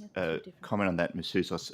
I think we have to split out, because they're very different, temporary employees Yes. and casual employees. They're not interchangeable terms. They're very different types of employment. So I absolutely accept that for many of our temporary staff, they would like permanent employment. And as I said, the temporary teacher numbers have grown higher than we would like. We're in the process of doing some detailed analysis on that and making some recommendations to government about things that we might be able to do to address that. When it comes to casual staff are a very different type of employee, And as Mr. Disdar said, the individual circumstances vary greatly. I'm sure there are some casual staff who would like to work 5 days a week. I'm sure there are some who would like to work permanently, but equally, many want to work more flexibly than that. Now, the reason why producing a beautiful report that says on average casuals want to work 2.65 days per year is because it's not specific to the context of the school. There's no point saying on average casuals want 2.65% if you go to Lismore and that's not the experience there, or you go to Broken Hill and that's not the experience there. The principals need to be able to manage their workforce locally. We have a class cover system where casuals can register. We've got more than 90% of schools in New South Wales that use that class cover system, and casuals are registered through that system. And so far, year to date, we've had 157,000 bookings on that system. So we do have the ability to manage that workforce, but it has to be managed locally. There's just no point centrally providing a table that talks about the average that people want to work. But Mr. Lamb, the fundamental problem across all of the questioning this afternoon has been the lack of data analysis that's been done by the Department of Education. Your own data shows that we have a teacher shortage. We have heard consistently throughout this inquiry that there are teacher shortages being faced across the state. And at every single turn, your response is, we're going to manage that at a local level. It's not working, Mr. Lamb. And there needs to be some analysis as you're projecting about the teachers that we require in New South Wales. There has to be more analysis than saying, well, some casual teachers want to work 2 days and some casual teachers are going to go off and do something else in term 3. And in my experience, this is what's happening. We need some actual data to say this proportion of teachers could be working in this particular way. The increase in temporary teachers, 70% increase in temporary teaching. The idea that you can come here and say, oh, we're asking some questions and we might have some recommendations to make. With The respect, department Ms. was Sousa, that's not what told I've said at that all. teacher That's not what shortages I've were said at all. coming in 2017, and 5 years later we're sitting here and you're still contemplating the problem. Ms. Housos, with respect, that's not what I said at all. What I said about temporary teachers, and I think it's a really important point to focus on, is that there are many reasons why a job cannot be filled permanently. Under the staffing agreement that we have, that we're party to with Teachers Federation, we cannot permanently fill a job when someone is on parental leave. We cannot permanently fill a job when someone is on secondment. We cannot permanently fill a job when someone is on an extended leave of absence.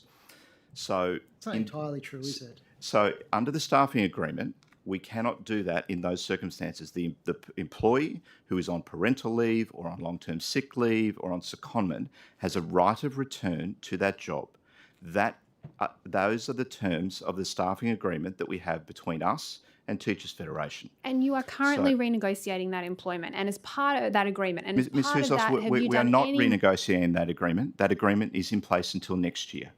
Next year, we will absolutely have the opportunity to renew that agreement. And we look forward to doing that and having productive discussions with Teachers Federation. And have you got any solutions for how you can, as part of that agreement, propose to increase the permanent teaching positions in New South Wales? Do you understand? Teachers can't plan their lives. They themselves can't take parental leave. They themselves can't buy a house because they don't have a permanent position. Ms. Housos, we absolutely acknowledge that this is an issue. We are in constant conversations with Teachers Federation about what we might be able to do to resolve this when the staffing agreement is due for renewal next year. As I said, we've done detailed analysis on this. We are developing a series of proposals. Sorry, Mr. Dowden. We are developing a series of proposals that we will put to government with a range of options. It would not be appropriate to talk about what those options will be. That's a decision that government gets to make. And I hope that we can be talking about solutions next time we're before this committee. Okay, back to Mr. Farlow, who had a few more questions, and then Ms. Boyd, please. Thank you very much. Just wanted to pick up as well in terms of the mid-career entry programs and that exist for teachers. Of course, in 2020, there was the announcement in terms of the pathway program for mid-career teachers, and that was the $400,000 investment that was supposed to be married up with Teach for Australia. And then that Teach for Australia course was also endorsed by the New South Wales Productivity Commission in 2021 in the Rebooting the Economy program as well. Just interested in terms of the progress of that. I note the evidence in the submission on page 16 about the mid-career program and the what to my mind is a relatively generous program in terms of the $30,000 one-off trading allowance and the $30,000 study completion bonus. But just interested in how many, I note there's 44 participants that commence studies, but how many teachers are actually eligible, or how many people are actually eligible to undertake that program, and also is that different from the 2020 program that was announced, or does that encapsulate what was announced in 2020? So if you're talking about the Teach for Australia program, that's a separate program. That is a separate program? Okay. Yes. Great. Okay. Yep. So were your questions specifically about the mid-career transition to teaching program? Yeah. Yeah. So there are 61 participants currently in the program. We would expect that program to deliver 500 new teachers into the system over the 10 years. And we are on track to deliver those. Keeping in mind, we're still not even at the first year anniversary of the teacher supply strategy, but we're on track to deliver those. And in terms of the pathway program that was supposed to be done with Teach for Australia, that mid-career pathway program, what's the status of that? So again, we've been exploring conversations with Teach for Australia. We have put a position to government with a recommendation or a series of recommendations for them to work through, and we would hope to be able to make an announcement on that fairly soon. Thank you. Ms. Boyd. That's it for me, Mr. Chair. Thank you. Ms. Boyd. Thank you. Can I ask then, if you're not collecting system-wide data, how can you identify systemic issues in order to act to correct them? And was there something specific that you were referring to there, Ms. Boyd? I'll give you an example if it helps. Like, for example, how many women are retiring from, or, giving up their jobs entirely in teaching because of feelings of misogyny? That would be a very specific data set, Ms. Boyd. I'm not aware of any organisation that would be capturing data at that level to be able to answer such a specific question. All Green MP. I know plenty, but there's lots of other reasons. So let's give you another example. How many teachers in the system are resigning because of an inability to balance their work with their caring responsibilities? So what I would say there, Ms. Boyd, is that we have two survey instruments that we use particularly. One is the sector-wide People Matter survey, and the other is our Tell Them From Me survey. And we ask a range of questions in there that identify things like you're talking about there, whether that's pressure from carer responsibilities, those types of things. I'd be very happy to provide you with the information from those, keeping in mind the PMES survey has only just closed, and it'll be a couple of months before we get this year's results. But we do go through both of those surveys and do that sort of analysis. I'm not sure it's always going to be specific enough to address the quite detailed questions there that you posed, but So just to stop you there, so you do surveys of existing teachers in the system, presumably. Do you do surveys of people who have left the profession? Well, I think we've talked about the way that we manage exits, but no, again, manage exits, to be more precise. So again, I'm not aware of any organisation that goes out to employees who left last year and includes them in a staff survey. But I do. I know plenty. But the Graham's office. So has there been a deliberate decision not to obtain this more meaningful systemic data because it would be inconvenient to then have to fix all of the systemic issues? I don't think that's a fair categorisation at all. Look, obviously I've been in the department for 4 months. I've certainly not been party to any conversation where anyone has ever said or suggested, let's not ask this question because we don't want to know the answer. I think that's Okay, so it's not absolutely deliberate. unfair. Then I would argue it's negligent, because without having that data, it allows you to instead make decisions at a department level on the basis of what your vibe is from speaking with principals. That's just not good enough in Well- terms of being able to identify, address, and then monitor the effectiveness of your strategies in order to fix a problem. Well, Ms. Boyd, I think it's a unfortunate categorisation to talk about the vibe. I've never been in a meeting in the department where we've talked about the vibe of I say principals. vibe quite a lot. It's so- sometimes that's what we're working with in government. There's a lot of vibe-based decisions, So, unfortunately. Trained by Dennis there's Deneuve. no vibe discussions in the department. We've talked about the channels that we have for information, whether they're our sector-wide engagement survey, whether they're our other surveys, whether they're data points like Mr. Disdar referred to that talk about mobility information, whether they be information on complaints, whether they be information on cases that the Professional Ethics Standards Unit use. There's a lot of data. There's a lot of analysis of things in the department. I appreciate that you've asked some very specific questions that, yes, it would appear we don't collect the data to answer those very specific questions that you've asked. But Okay, so I do think there's a lot of data that is gathered in the department and a lot of data that is used to inform decisions. So you're saying that just even a broad category of reasons for why people are leaving the profession is too niche, too specific? I was referring to the question you asked about, how many women were leaving the sector because Sure, I of was trying to give you an misogyny or example of the etc. type of systemic issues you might be able to identify, but just at a very basic level, given that there's no requirement for data collection, there's no collection of data by the department, and then there's no analysis of it, you're missing out one of the most fundamental bits of information that can help us to work out how we retain teachers. When How is someone this when something that someone you've not leaves thought about doing? when someone leaves the system, Miss Boyd, we've got them either as resigned, retired, medically retired, or passed away. Unfortunately, we do have the broad categories. Mm-hmm. But resigned, categories of resigning. Do you have, are they going to another job? Do they have is there some other issue? Why are they leaving the profession? How can we fix a problem when we don't have that data? It seems very lazy. So we do have those broad categories. I just want to make that clear.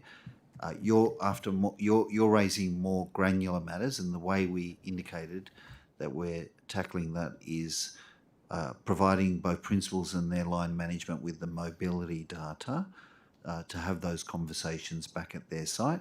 Mr. Lamb has also said that it may be something that we have to look at organisationally to get more granular on, but that's the way we operate. We do have the broad categories. I want to make it clear. Okay, but they're not really... Yes, they're broad. They're very broad categories. Well, but in terms of working out how we retain teachers in the system, they give you a sense, a collecting resignation is rate, a retirement rate, a death rate, a medical retirement rate are important data points. We've got those. Why are people retiring? We look at those and we can work through those. And I repeat what Mr. Lamb said earlier. We've got a very low attrition rate from the system. And Ms. Boyd, if I could just make a final comment on that. If in any organisation you've got to assess the relative merits of investing in a new system or a new process based on the issue you're trying to solve. But if the committee's view is that a resignation rate less than 3% that is significantly better than any organisation I'm aware of our size in Australia, and if it's the committee's view that that low resignation rate is not satisfactory and that the committee recommends that we need to implement a new system or a new technology that does detailed personal exit interviews, then obviously that's a recommendation that we would consider. So you don't think then that we have a shortages problem? I think they're two very different questions, Ms. Boyd. We've absolutely talked about the fact that we have challenges around teacher supply. We're here to talk about the range of things that we have in place to address short-term and long-term teacher issues. Retention of You're teachers stabbing in the dark. outside You the don't first... even know what the data says. Ms. Boyd, you're talking about two totally different things. We've talked They're about not, the they're data interrelated. analysis that we do to identify the teacher supply and demand issues over the next 10 years. We have a resignation rate less than 3% for our whole teaching workforce. And when you consider the fact that it's higher in the first 5 years, that actually means beyond those 5 years, it is extremely low, probably less than 1.5%. So nevertheless, if the committee thinks that that's not a low enough resignation rate and we need to reduce it further, and the committee wants to recommend that implementing detailed exit interviews in a new system is something that we should consider, then of course we'll consider that recommendation. What about further back in the supply chain, this appalling stat that 50% of students starting a university faculty teaching qualification drop out, compared to Alpha Crucis, sort of more the hands-on apprenticeship model where their retention rate is over 90%. Yeah. I mean... there's no question that initial... 50% attrition is appalling, isn't it? Yeah. What are we going to do about these hopeless university faculties? And there's no question that the attrition rate for people studying teaching at university is too high. That's why we welcome the announcement of the expert panel to look into initial teacher education. Yeah, that's the 15th time we've had an expert panel looking at this problem with no resolution. And that's something we're certainly happy to contribute to and support the university sector, the tertiary education sector. In terms of an answer? We've got to use outfits like Alpha Crucis more, haven't we? Because they get the job done. It's a combination. It's a combination. There is no one way to train a teacher that will work perfectly for every teacher in every situation, regardless of what point in their career they are. We think it's got to be a combined approach, but certainly having students who leave high school, enter tertiary education to study teaching and drop out at a high rate is a challenge. And we welcome the expert panel's investigation into that important issue. Can I also ask about? I just want to come back to something you said earlier, Mr. Lamb, about class cover. I think you said about 90% of schools use class cover. That's right, just over 90% of schools. Is class cover a departmental program, or is that a private provider? It's run by a private provider. And is it done under contract with the department? I'm sorry, can you just explain what you mean a little bit more by that? Does the department have a contract with class cover to provide the services that they provide to schools? No, the contract has the department has a contract with class cover to use the system. We don't contract them to provide the labour. We contract them to use the system. They're very different things. We contract them to use an IT platform that we use. That's what I wanted to establish. Okay, yes, there's a contract with class cover with the department. And does that contract have arrangements in relation to data sharing? Happy to provide that on notice to you, Mr. Adam. I don't have the contract in front of me. So you don't know whether you get data from class cover? Obviously, we get our data from class cover, but you asked specifically about data sharing, and I need to be very specific in answering that question. So I would like to take that on notice. When you say you get your data from class cover, what do you mean? Well, when I said to you before we've had 157,000 bookings under class cover, that's an example of our data. So you do get the bookings data. You know when a school logs a request for a casual and class cover. Is that correct? Correct. But Mr. Adam, to be clear, that is not an example of data sharing. No, okay. I just wanted to establish that you're getting that data. So you know when a school logs a request for a casual. Correct. And you know when a school logs a request for a casual and that it gets filled or it doesn't, don't you? Correct. So you do know where the gaps are. At a granular level, you'll be able to say, at this school, there was a request for so many casuals and they went unfilled. So it's not true what you've been telling us earlier in the proceedings around not having the information about when there hasn't been sufficient staffing to cover gaps. Mr. Adam, just to be clear, the question Ms. Housos asked was about have we surveyed our casuals to ask them when they want to work. And I answered that question accurately. You've just asked a different question, which we've also answered accurately. So you do know, do you, well, I'll put it a different way. Do you get given the information about which casuals are registered for availability? I'd have to take that on notice. I just have two final questions. How much administrative time has been saved by your quality time initiative per teacher? Yep, no, let me provide some detail on that one.